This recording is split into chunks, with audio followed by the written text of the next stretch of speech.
Hey y'all, I'm Rebecca West. I am an interior design business coach with Seriously Happy Coaching and Consulting.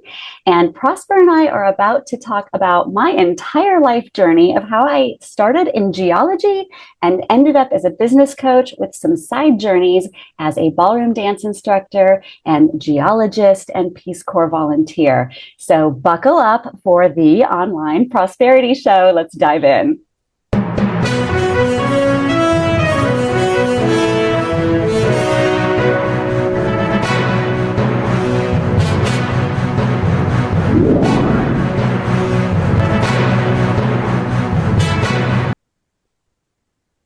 Now, welcome to yet another exciting episode of the Online Prosperity Show. Your go-to destination for exclusive insights into the journeys and stories of remarkable individuals who've transformed either their lives or their business. I'm your host, Prosper Taruvinga, and today we're going to be diving into a story that's as inspiring as it is transformative.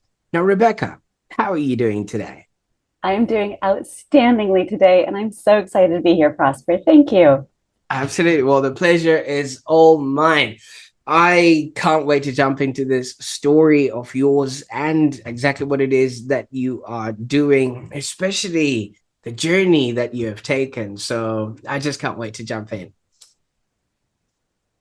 Great. Now, for those that are watching right now, I want you to imagine, how do I put this? You turn a heartbreak into a thriving business, and literally that's like taking something that would have, really, really crippled you into something that is remarkable when you start sharing it with others, and not only in your backyard, but taking that success across the globe.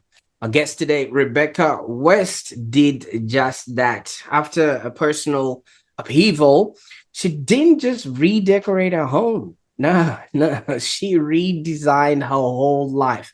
And, it's one of those things that so many people, when stuff happens to them, they literally curl into fetal position and just wait for the world to happen without them engaging with it. But nah, Rebecca didn't do that. She literally went west, and that's where she is right now. So from teaching ballroom dancing to become a renowned interior designer, and now a business coach for designers, Rebecca's journey is testament to resilience and reinvention. So whether you're obviously sitting at home sipping your morning coffee or midday coffee or coffee number 25, or maybe you're just winding down for the day, I want you to get ready for an episode that's filled with laughter, insights, and a few unexpected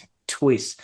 I really, really wish I pressed the record button earlier on, because the amount of value and insights that were just shared behind the scenes was remarkable. And another thing, if you have ever wondered how geology, dance, and interior design interact, I think you're in for a treat. So we're going to be exploring Rebecca's journey from geology to interior design, which is obviously quite a leap. Literally sticks and stones right there. And how did science lead her into this world that she's in today? So Rebecca, I could go on and talk about things that I'm not even qualified to talk about. Geology, like, what was going on there? Oh my gosh. Well, you just took me on my own journey, because when you spread it out all in front of me like that, I'm like, wow, that is an incredible journey that I've been on for the last, 20, 25 years, and longer if we go all the way back to geology. So geology, yeah, that was just my major in college. When I was 7 years old, my grandmother took me to the Smithsonian, and I saw the gems and beautiful stones. And I immediately said, I'm going to grow up and be a geologist. And so when it was time for college, I didn't know what I wanted to do with my life, but I knew that most people don't work in their degrees. So I just needed to study something that would fire me up get me to go to class and get me a degree. And then I guess I could figure out my life from there. And I loved it. I loved everything about geology. This planet is amazing. But the reality of working in geology is that all you're doing is helping people probably find oil or find water. And you're just staring at aerial photographs. It's not actually rock hounding. So it's really important when we're thinking about what can be fun about a career versus what the career really is, to be realistic with ourselves. So I didn't pursue geology, and instead I joined the Peace Corps, and then I taught ballroom dance. And yeah, it was a very meandering road to becoming an interior designer and then an interior design business coach. But every single thing that you mentioned had a part to play in me being successful as both an interior designer and as a coach in so many Mm. ways that I never would have seen coming back when I was just choosing it because I loved it. Absolutely, absolutely. And you know what I like about this is you being brought to the museum, right? And then seeing all these gems. It just reminds me of my little girl who's been picking up rocks. Some of them she's painting them, and some of them have a bit of a sparkle, like the quartz in there.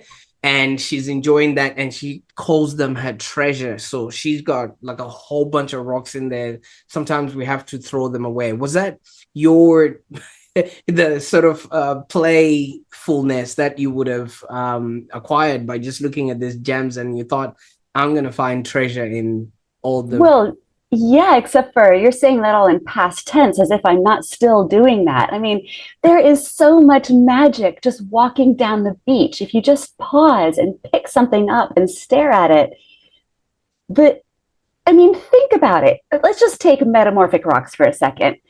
There is a rock that exists, and then somehow it is buried deep in our earth and squished and melted and stretched, and it becomes an entirely different, really cool rock. How does that not just blow our minds every single day? So, yeah, that little 7 year old has not changed. There is still magic right on the ground right in front of us every single day. And I hope your daughter doesn't lose that magic because that's what happens to so many of us as adults. Absolutely. And thank you so much for validating that. I mean, yes, you're right about rocks. It's just the formation of it, the geometrical shape of it. Some of them are so even, some of them are rough, some of them are, you could. Nature has its own way of really Yeah. showing off what it's capable of. So that's pretty And cool. But it's really good for helping keep perspective too. When you think, you get so caught up in your day-to-day problems and worrying about how am I going to market this class or how am I going to make money. And then when you think there's an entire mountain that was built out of melted rock, like it just gives you some perspective and helps you feel like the small things really are small. Absolutely. I like that. I like that. And you take yourself out of the whole space and see how minuscule anything that you might be facing or going through is in comparison to certain things that, especially with rocks, you would walk past one and it would just be beautiful in the way it is. And you would literally know you had nothing to do with its existence and you're never going to do anything after you've left. That Yeah. alone should really get you to understand, some of the things that we go through. But anyway, that's a story for another day. You didn't want to be a geologist, so why are we sitting here talking about rocks? So you went on and you thought dancing would be the way to go, or was it Peace Corps first? It was Peace Corps first. All right. So, yeah. While I was in college, let me back up before that. I grew up in the Army. Okay. I grew up in the US Army. And so that's a natural place for me to be. I love a man in uniform. And so when I was in college, I was in the Air Force ROTC. And I thought that I was going to go into the Air Force. It would have suited my personality. I'm a rule follower and I love checklists. And then at the point where I had to make a decision about that, I realized that that decision takes a lot of choice out of my hands. When you're in the military, you absolutely must do what you're told, like national security. kind of relies on it. And I didn't want to have to push a button that could kill people without having choice about it. And that's really what being in the military is. At some level, even if you're not holding the gun, you're a part of a machine. So, knowing I wasn't going to work in geology and now not going into the military, I didn't know what I was going to do. So, I chose the most opposite thing I possibly could, which was joining the Peace Corps. Went to Nicaragua, and I'm really glad I did it, but it turned out to be a very bad fit for my personality. So, as I said, I'm a rule follower and I love checklists. And the Peace Corps is the opposite of a type A personality. It is really just meant as a cultural exchange. You might think that you're going to go help people build houses or dig wells, and you might, but there's no guidance, there's really no support. And at 22 years old, what happened for me was I was supposed to be teaching environmental education because I had the geology degree and I also had an environmental planning degree. And I was supposed to be teaching the people of this community the importance of trees, if you will. But as I looked around, there were so many problems in this community. There was a lot of unemployment, especially amongst the young men. And I was like, how am I supposed to talk about something like the importance of trees when they're trying to figure out how to feed their families? Now, in retrospect, 20 years older, 20, 30 years older, I realized that a lot of the US policies stripped these countries of their natural resources. And without natural resources, it's really hard to have an entire infrastructure that supports a society. So, in retrospect, yeah, there's a lot of intersection between the treatment of our environment and our ability to feed our families. But at 22, coming from middle class America, I didn't know that. I didn't know how to articulate that. And I sure as heck didn't know how to articulate it in Spanish. So I felt very useless. And I am a person who needs to feel like I have purpose in my life. And so I made it about 9 months. And I just was so unhappy and so lonely that I came home. I got married. And it was still very aimless. What am I supposed to be doing with my life? I got a regular desk job and felt terribly sad. It was a very beige job, and I'm not a beige person. And that's when I took on ballroom dance because my husband at the time he was in finance. So he was making all the money. I could just go do whatever I wanted. So I started doing ballroom dance. And it was so much fun. It was one of the most fun jobs I've ever had. And this is where I started tapping into what gives me purpose, which is helping other people do something that they really want to do, but they don't know how to. So in that case, it was ballroom dance. Later, it would be interior design. And now it's running an interior design business. But what underpins all of it is helping people do something they really want to do and they don't know how to do. So in ballroom dance, it was so fun because with my single guy clients, you're literally teaching them how to engage with a female. How do I touch a female human in a way that is appreciated? How do I help them dance? Because women are always saying, oh, can we just dance? And the men in our culture aren't taught how to dance. They're not taught how to lead. So they want to stand up and be there for their date, but they don't know how. And then for my couples, I was teaching them how to communicate with each other physically. Set aside all the arguments you have during the day and all the worries you have about the kids and all the money questions that you're trying to get on the same page about, and just learn to move together in each other's arms. Such a small thing to teach somebody to dance, but something that done well can have a profound impact on a guy's dating life or on a couple's marriage. And that's where I started realizing that you can find meaning in your work almost no matter what work you're doing. But if the meaning isn't there, then the job is pointless. Absolutely. And thank you so much for taking us through all of that. So obviously with the Peace Corps in Nicaragua, and I'm saying this with the utmost love and respect. I've also come across a few Peace Corps people, especially in Africa, and it usually ends up as somewhat of a rite of passage for a lot of people, where you're being taken out of your comfort zone, and then you are being literally asked to be, do, and have a lifestyle outside of what it is that you are used to. First of all, the language is different, the whole comfort levels are different, and you're taken out of your depth. And from what you've said, so many of the people that you're coming across are from a very lower socioeconomic sort of position, and that's their way of life, and they wouldn't have known any better. And that's just, with that, they call it the Maslow's hierarchy of needs. You'll be looking at where you are on that hierarchy of needs and where they are, and trying to match that. It really creates some sort of a mismatch and things like that. So Yeah. congratulations. I mean, obviously, And I yeah. and I don't want to suggest that the Peace Corps is a bad organization, but every single volunteer and community's experience is going to be different. And it won't, just like every job, won't be a fit for every person. The Peace Corps just wasn't a good fit for me. I am not saying the Peace Corps itself isn't a good fit for somebody. It definitely is.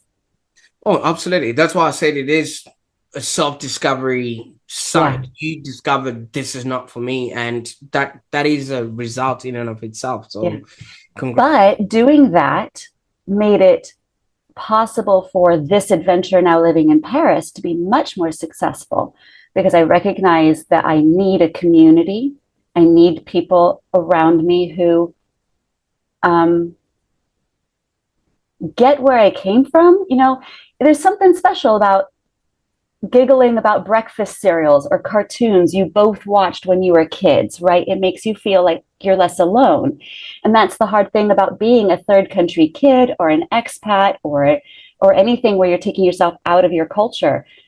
There's none of those touchstones that anchor you to your roots. And it's a very, I don't know how to put it. It takes courage and fortitude to float so free of all your tethers like that. And I think as humans, we need anchors. How many anchors you need depends on your personality.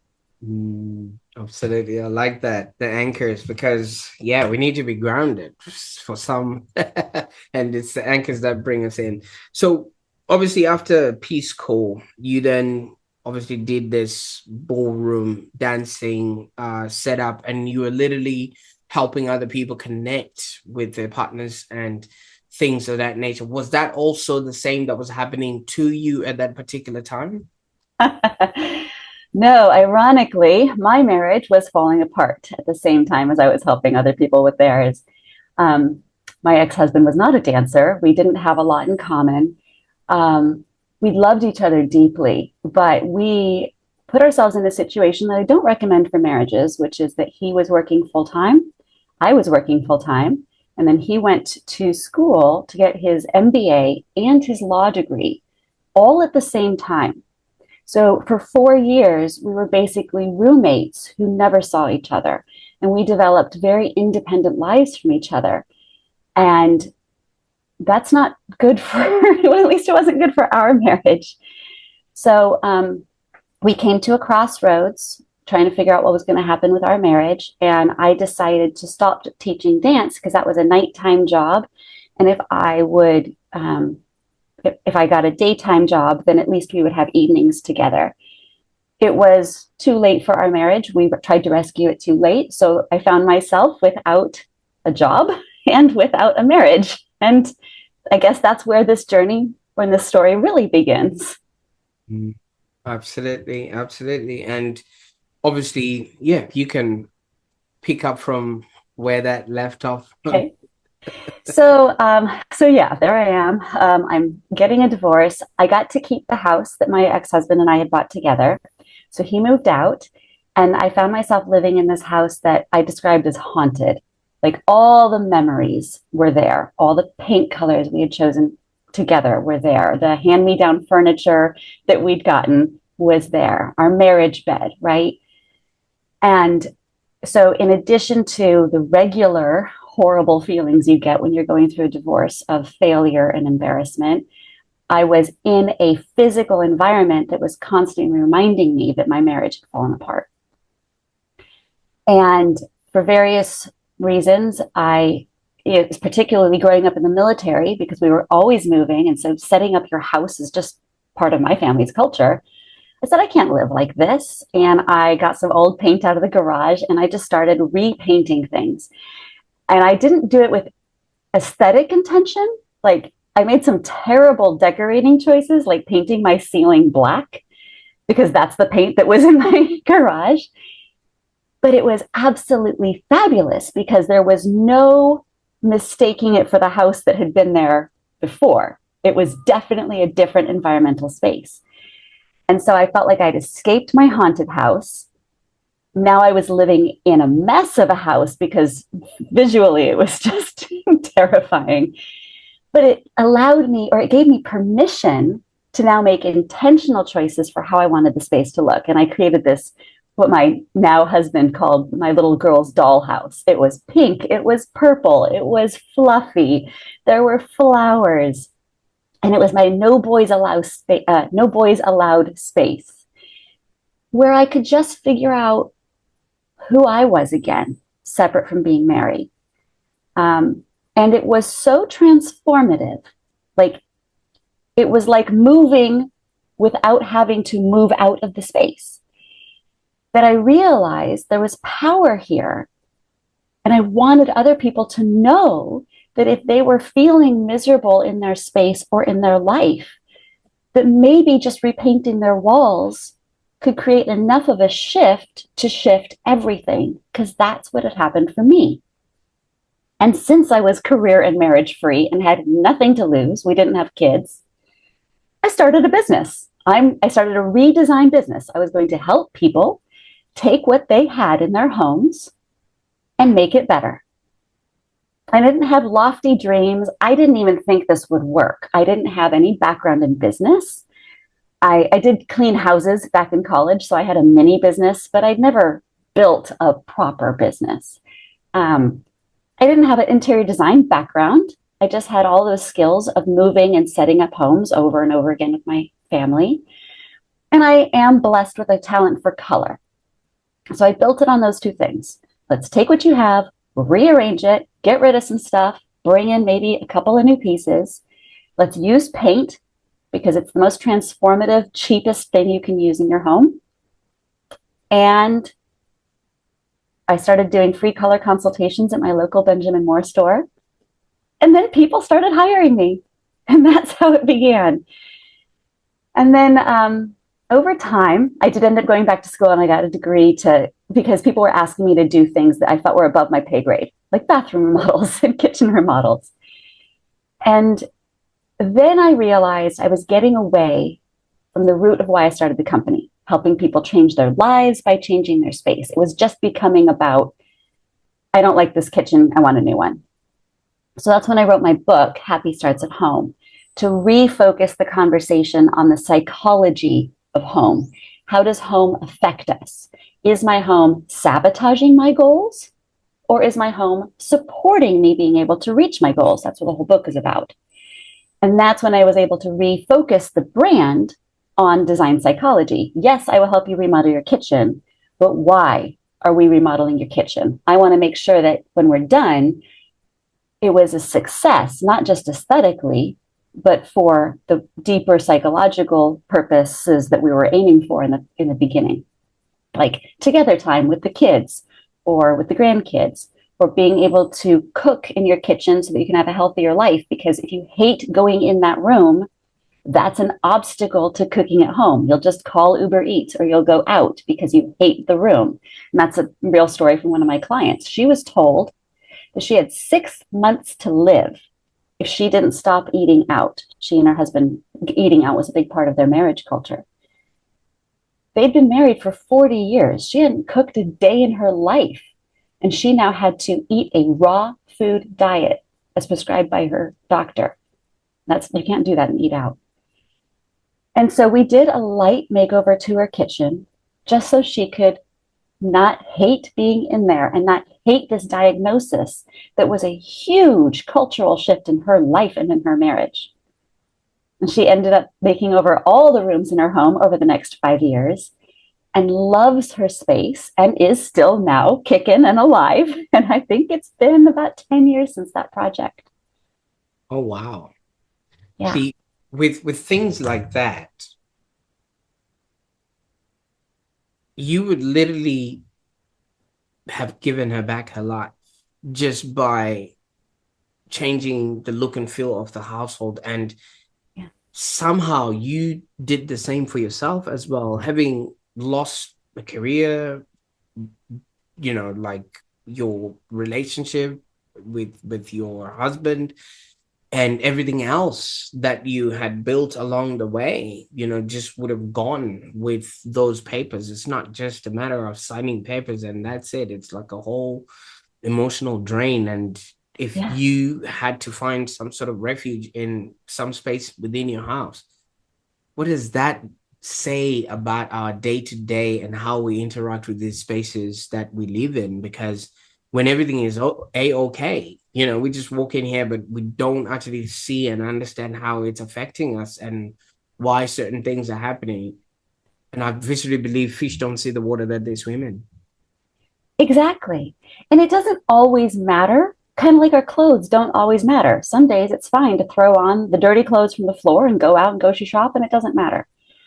But other times, taking a shower and putting on something that makes you feel great is exactly what you needed to do to have the courage to go in and talk to your boss and say, this thing isn't working for me. What surrounds us, whether it's the things in our home or the things we put on our body or the people we allow into our lives, all of these things have an effect on us. And the key is just becoming conscious of that effect. If it's not hurting us, fine, don't change it, right? But if it is hurting us, the people in our lives, the job we have, the clothes we wear, the space we're in, well, it's one of the few things we actually have control over. So we should exercise that control. You studied geology, and you do understand some rocks are formed through pressure, and it's in the environment that they're in that they actually can be able to. Yes, and you cannot form those rocks without that original ingredient list. Life is not always fun. Life is frequently very, very, very hard for all of us. The only thing we have a say in is what we do with those ingredients. And that, Allow it to become something beautiful because it can. see, ballroom dance, sorry, I'm just going through your whole life here because you allowed me to, and I like doing that. Ballroom dance and interior design both have some sense of balance and rhythm that just works together, because it takes two to tango. You know what I mean? When you walk into a room, just like the room that you're showcasing there, from the chandelier to that yellow picture and then that whole yellow fireplace space, that was one of the first things that I noticed. It's the whole room, the whole house talking to you as you walk in. You know what I mean? And it's like, hey, have you seen this? We are over here. You know what I mean? It's a continuation. It's not an afterthought. And it's just the same way that you do a twirl, or like you're saying, holding somebody in a way that is comfortable and is amicable and things of that nature. It's all about balance. One of the jokes we have in interior design is that not everything can be the soprano in the room, right? Some things have to be supporting and some things are the focal point. In ballroom dance, you can't have two leaders. It won't work. And so whomever is taking the role of the follower, your job is to respond and react to the input and lead of your leader. And same thing in life. There are things that we can control, and there are things that we have to let be quiet. All of these things, interior design and ballroom dance and, shiny, cute gemstones, they don't on the surface seem like they matter, but they're all teaching us something about how to live life if we approach it from that angle and not just wanting to impress our neighbors or get on the cover of some magazine, because that is the surface level of the change. It means basically nothing. It's what it does to our inside life and our interactive life with other people that matters. And once you get it all right, happy does start at home. It does. Yeah. Because then you're just allowed to live your life. You can just say, my space is done. It's easy for me to get up and get dressed in the morning. It's easy for me to make a meal. It's not causing me extra stress and anxiety to do the daily chores of my life. I can throw a party. I can have people over and not be embarrassed. So that's not an obstacle to my social life. And if I've made choices about decluttering, it's easy for me to clean up after that party. So I'm inclined to have a party again. It's all interconnected. Is there a philosophy or a way of thinking, especially when it comes to interior design, that you have mastered, especially on the part where, like you just said, as long as... Yeah. I mean, the fundamental, most bottom line rule is it only has to work for you and the people who live in the house with you. And I know you didn't want me to say the second part. I love But that. yes. I love that a great deal. And thank you so much for saying that. As long as it works for you. And you see, half of the time, some people want to please other people, like you said, to put it in a magazine or whatever it is, yet their kids are not even allowed to sit on the couch, Yeah. for or walk into some sort of special living room and things of that nature. And Yeah. that that doesn't sit well with me. I mean, obviously, Well, but let me challenge that because this is a choice that each family gets to make. In some cultures, having a formal receiving room, so some of the Indian families that I've worked with, having basically a parlor is a really important part of their family culture. It's a place where you receive guests, you're honoring the guest. And so they're teaching their kids that lesson. So while for most American families, I'd be like, yeah, why do you have precious real estate barely being used? And why are you teaching kids that towels are more important than humans? That's one way of looking at it. But we want to be very careful. One of my big, let me say that differently. When I was hiring designers in my interior design company, Seriously Happy Homes, one of the key things I was hiring for was a personality that doesn't judge. Where our job as interior designers in my company, and I think a lot of interior designers would agree with me on this philosophy, my job is to go in and understand your living circumstances, understand what is and isn't working, and then help you find a solution to your circumstances based on your family, your history, your culture, and your values, and what you want to teach your kids. And it, for some people, that's about making sure everybody has a space of their own so that they can grow and be their own independent self. But for a lot of families, it's actually becoming about together time. How, in this very disconnected world where everybody's got their own screen, how do we come together and create spaces and time where we get to know each other as a family? So I would challenge you and say there isn't a wrong answer here, but there are right answers for each family. That's what we've got to uncover. absolutely. I mean, obviously, with that, there definitely is, ways that other people have chosen how to, present their homes, especially here in Australia. You would find that most family homes do have a front room, which is that receiving room. And I usually just joke around and say it used to be really good back in the time when you had the traveling salespeople. Yeah. But nowadays, now that we don't have them, I mean, obviously, and half of the people don't just, oh, we were in the neighborhood, it just doesn't happen anymore and things of that nature.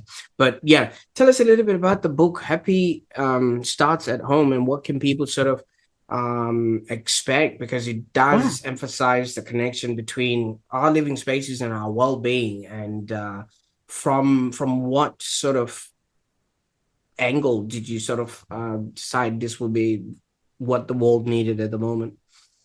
Well, it's so the whole book is based on design psychology. So, not how to design, not what you should put in your house, but what should you change and why. And the chapters are broken out into basically the different New Year's resolutions you might have for yourself. So, I want to improve my financial circumstances. I want to find love. I want to get healthy. I want to sleep better. So, there's a chapter on each of those topics. And each chapter explores how your home affects that aspect of your life. And then each chapter ends with questions and exercises so that you can self reflect and reflect with your family on what is and isn't working. Because there are lots of ways to change your space, just like there are 100 different outfits you could go buy right now at the store. What we need to figure out is what change will make the best impact for the energy and money that you're going to put into it. That's the key. And that's what the book is for. And it was modeled off of one of my favorite books, The Artist's Way. So anybody who knows The Artist's Way and loves that book and that ability to self-reflect and grow, they're going to like this book. Absolutely. And have you made it available, or where can people get a copy of this? Oh yeah, it's on Amazon and in various bookstores, but Amazon is obviously the easiest place for most people listening online. And it is in its third edition. So just make sure you're looking for the 2024 edition, and that's the one you want. Fantastic. I'll make sure that all those links are in the show notes below. But through all this, I mean, you managed to do it for people. You gave back that lady her life, who was told she's only got months left to leave. You went on and decided to close the doors that you renovated. I did, yeah. So at year 17, we closed the studio in Seattle, and my team went off to do their own things. My design director is in architectural school now, and I'm very proud of her. And Rachel and Angela have both gone on to start their own businesses. So the legacy continues. But my husband, when he was very young, wanted to go, my new husband, I got remarried. My new husband wanted to go to culinary school since he was a very little kid. He spent his life as a general contractor and had a company in Seattle doing appliance installation. And when he told me this dream, I said, well, that sounds amazing. We should make that happen. And we spent 2 years, him selling his business and me with my team figuring out if mine would continue or if we would close the studio. And we moved to Paris 1 year ago in March, so almost 1 year ago last month. And here I am. And that meant a huge reinvention of myself because I knew I didn't want to design virtually. I don't enjoy designing virtually.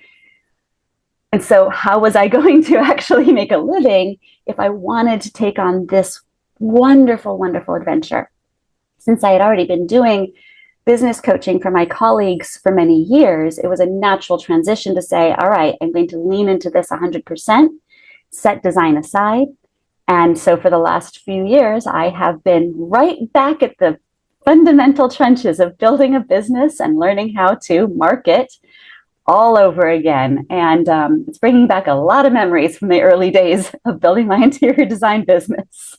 Absolutely. And well, congratulations. And I really like how you are helping your husband realize his dream and sacrificing your own um ascension. But I think you've actually really landed in the greatest place in your life right now.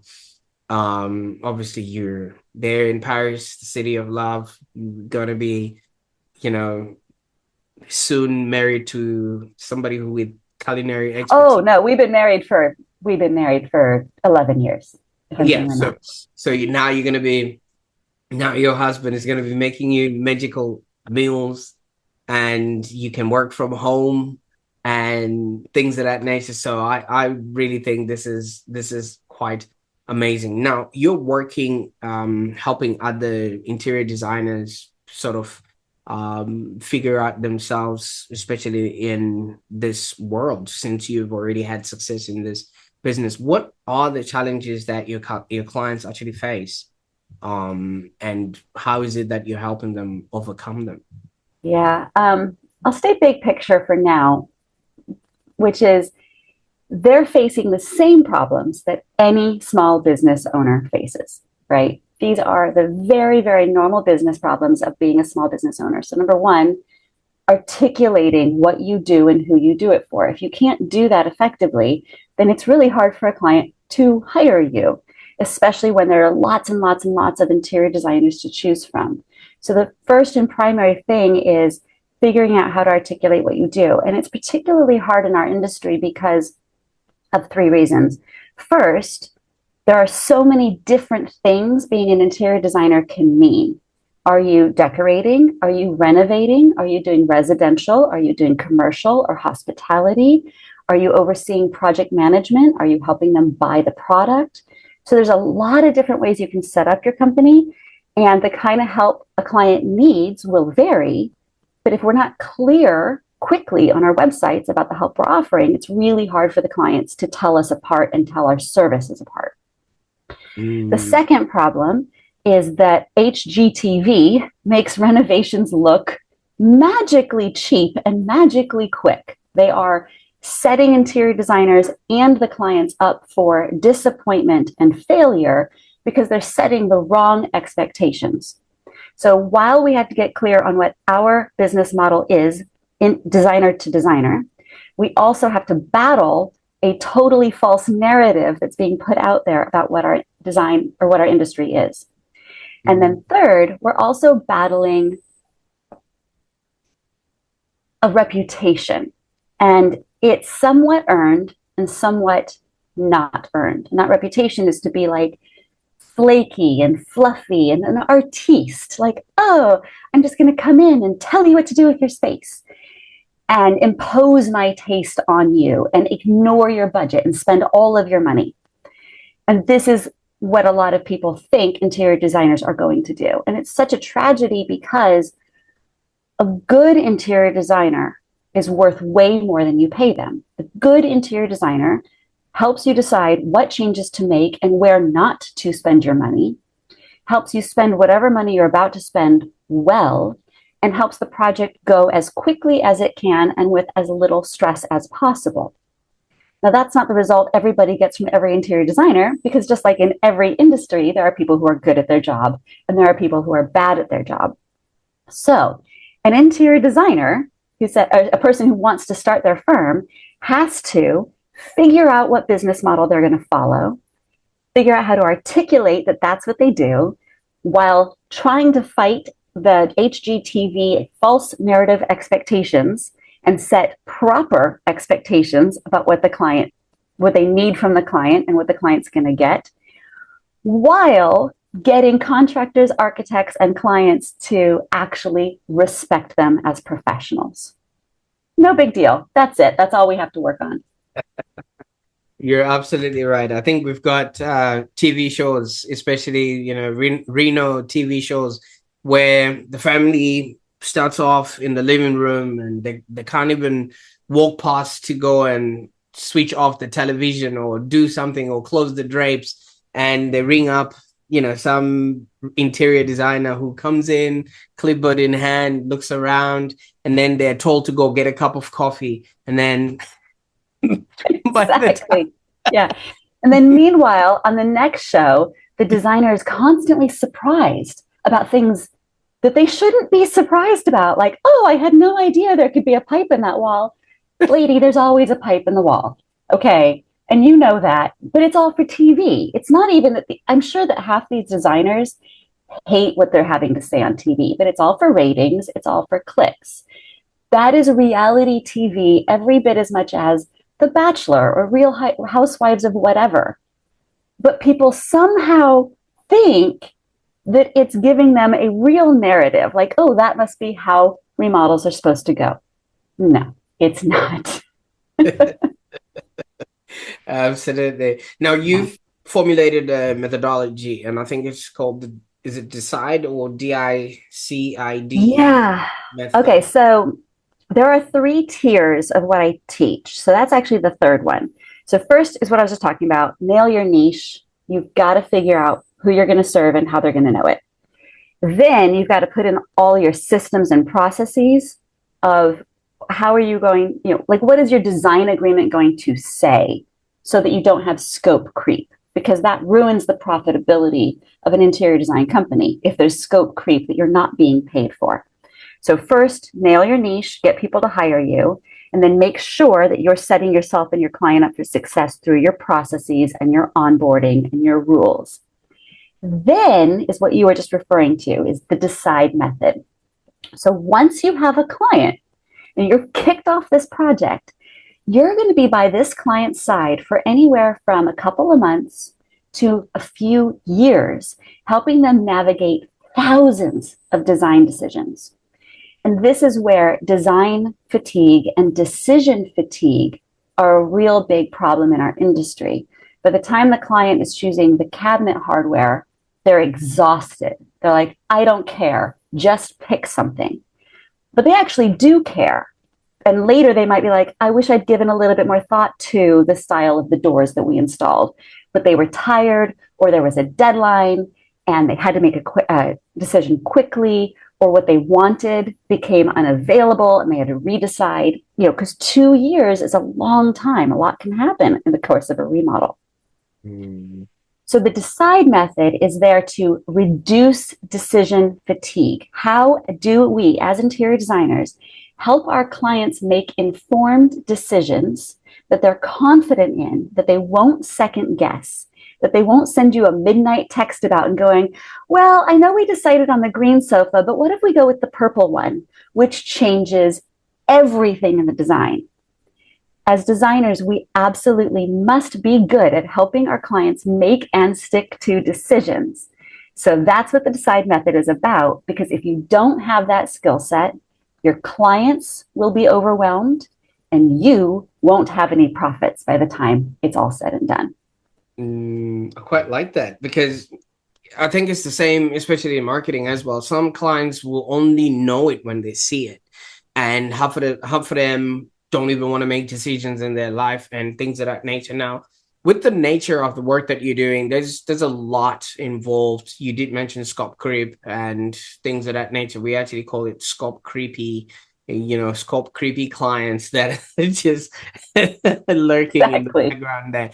But are you obviously working with people that have this sort of need? Does somebody have to be wealthy to be able to afford your services? Because it does sound like there's going to be a lot of exchange, which also then involves, some sort of bills to be paid and things of that nature. Do you mean hire me as an interior designer or hire me as an interior design business coach? So, the people that you're sort of working with, are they supposed to be, as a business coach? Do they Okay. also mean yes? The short answer is no, and right. So no, you definitely don't have to be wealthy, especially to work with me, because my whole target as an interior designer was mid-market. Like I wasn't even focusing on the luxury market. So I firmly believe in helping real people, and my whole personality is aligned with that. Now, is it an investment to work with me? Yes, it is. When you're in the first few years of your business, you're going to be spending money that you don't have to, well, you hopefully don't have to repeat later, right? So like when it's finally time to invest in a proper website, that website is going to cost you somewhere between $4,000 and $20,000, right? That's a pretty big span, That's what those proper website developers are charging these days. But if you do it well, you shouldn't have to spend that money again for 5 to 10 years. So a lot of the work that clients are doing with me is similar, especially if they're taking my courses, because that's a one-time payment that should pay off, not should, it will pay off for the next 5 to 10 to 20 years of their business. So nail your niche. That class is $1,600. Lead to launch is $7,000, give or take. Those are pretty big chunks of money when you're newer to your business. And so you have to decide, when am I going to stop bootstrapping everything? And is it time to invest? And that's a decision every single business owner has to make on their own terms and based on the reality of their life. When I was a brand new interior designer, it was hustle. It's always hustle. I rented out rooms in my house, that house that I made over, to make ends meet. I painted homes because I'm a very good painter, and that was a really easy sale while I was getting people to trust me as a designer. And then I also had to make those decisions. Who am I going to pay to help me establish myself as a professional? I chose to do my own website for about the first 4 or 5 years. And I actually recommend that people do that in the beginning, because you have to figure out what you do and who you do it for. And until you know that, you can't really ask somebody else to articulate that on a website. They can make it pretty, but somebody, either with help or without help, has to, wait, what am I trying to say there? You have to figure out what you're doing, and then a website designer can package that in a way that is compelling to clients. So that's a really long-winded way of saying, no, absolutely not. And I'm not the kind of coach who has $20,000, $30,000 packages. But even if I were, what I would say to my clients was, does what you're going to pay me align with what you're trying to make? Those things have to go together. Absolutely. Glad you've mentioned that, because so many people would probably start looking at, maybe the way you are now established and, the track record that you've had. And obviously thinking that you live in Paris, they would think some of the lessons are going to be done at the Louvre while you're having breakfast, looking outside the Eiffel Tower and redecorating, I will say moving to Paris has leveled up my fancy factor. Yeah, I'm way fancier now. What would be the best way that people can maybe get started on this journey, especially if they're if they're interior design business that is looking to learn more and actually elevate themselves? The two best places, one would be obviously going straight to my website, seriouslyhappy.com. And then I love engaging with people on Instagram. So you can find me on Instagram at @beseriouslyhappy. Absolutely. I'll make sure that all those links are in the show notes below, and definitely people can get started on their journey. Now, what a journey, Rebecca. I mean, and now we're having croissants in Yeah. Paris. It's one of those things that, when you look at where you started and where you are now, it's all just a journey to self-discovery. And Yeah. obviously, I never could have seen any of that coming. When I was getting the geology degree, I didn't know that was a stepping stone on the path to now. And I have no idea what stepping stone I'm standing on now. I'm 48 years old.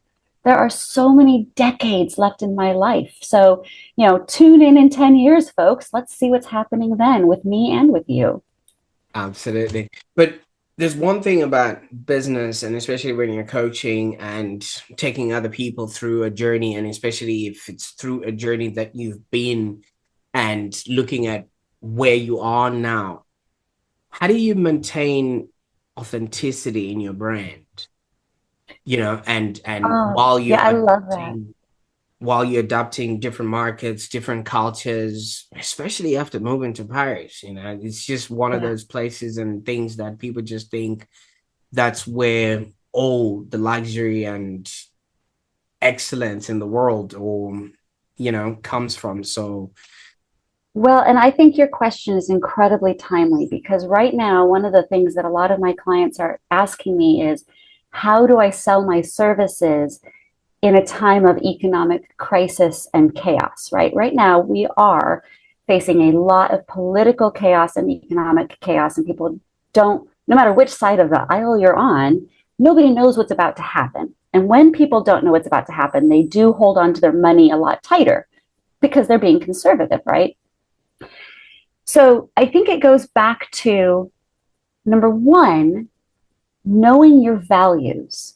When I started my company, I didn't really know my niche, but I knew I wanted to help regular people in regular homes. For me, that meant about 3,000 square feet and under, because obviously homes in the US are huge compared to the rest of the world. And people who had normal jobs, like being a professor at the University of Washington or being a nurse, right? So I knew who I wanted to help. And that was a guiding North Star for me with every single decision I made in the company about what services to offer, or how to price, or who to hire. And so that's number one. You have to get clear on your values, and then you're going to be making decisions that may not align with best sales practices because they don't align with your ethics or your values.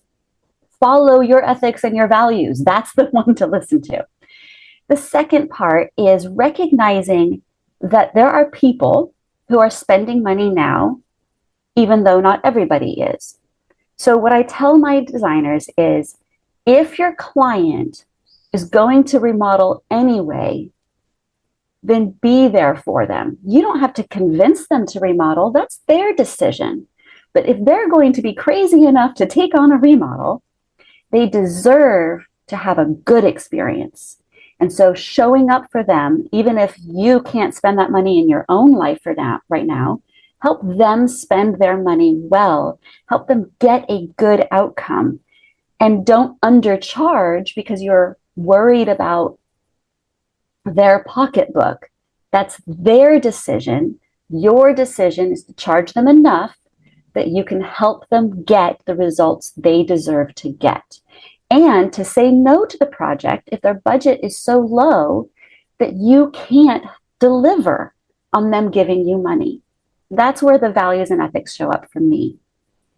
I like that. And yeah, you're absolutely right. You can't determine what somebody is going through or what they can afford to pay or whatnot. If you Or show where up, they're going to spend their money. One abs- person's going to decide to spend $50,000 on a safari to Africa, yeah. right? Another person's going to spend $1.2 million remodeling a $300,000 house. Like, okay, those are just decisions. Money isn't real. The only thing that's real is what we spend it on. And that is the decision each person, each of us has to make for ourselves. I like that. I like that a lot. Now, Rebecca, I can't thank you enough for the time that we've spent on the call today. I mean, your life story and your experience has just taught me that no matter what you're going through, no matter who you are, first of all, you need to enter and be in scenarios and situations that you are most comfortable in. And usually we can influence the environments and the places that we end up in. And speaking of environments, you obviously have come from a space where you were in the lowest socioeconomic sort of places in Nicaragua, and now you are with the upper echelons in France.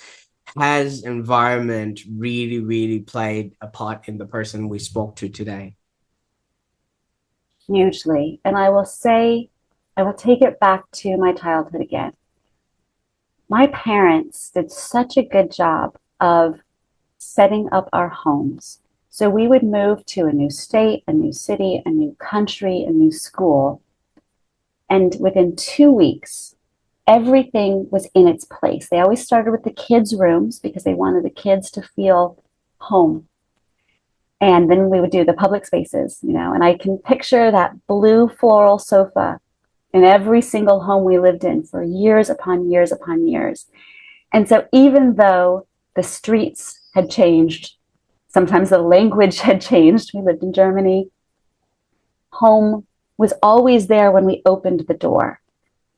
And that gives me those anchors we were talking about earlier in a way that gives me the confidence to fly free. I can be courageous enough to upend my life and close a very lucrative company and move to Paris because my parents gave me stability through our environment and said, even though everything around us is chaos, you can come home and feel safe. And I am so grateful for that. And I hope that I am able to give that to other people through my work.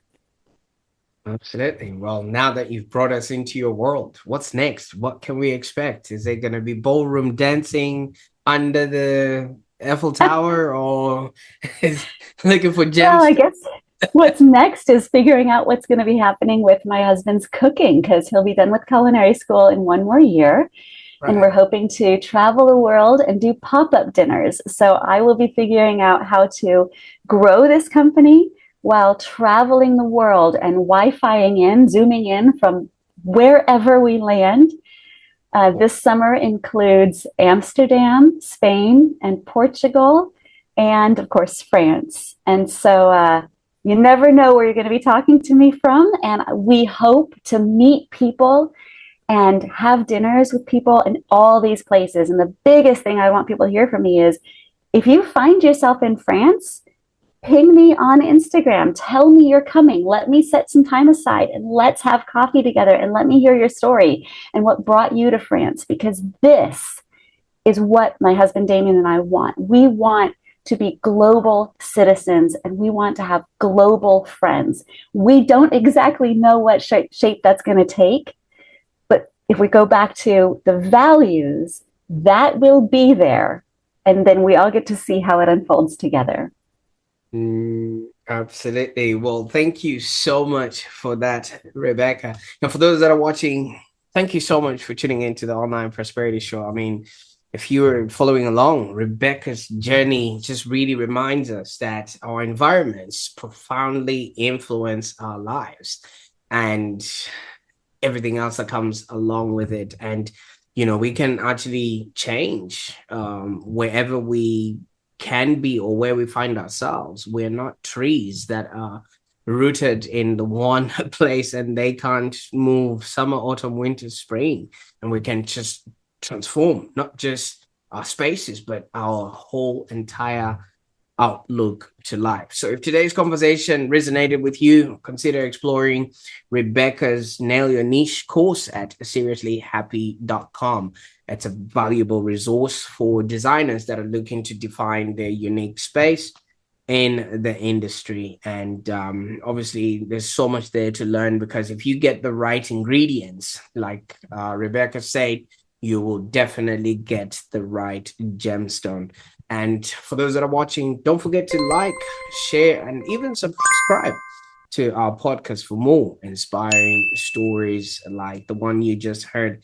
And I'm going to ask this from me to you. If you know someone who is going through life and they just don't know what their next move is, and maybe they just want to change, but they don't know what to do exactly, please share them this video. They could be stuck in a marriage that no longer fits them. They could be stuck in a job that no longer fits them.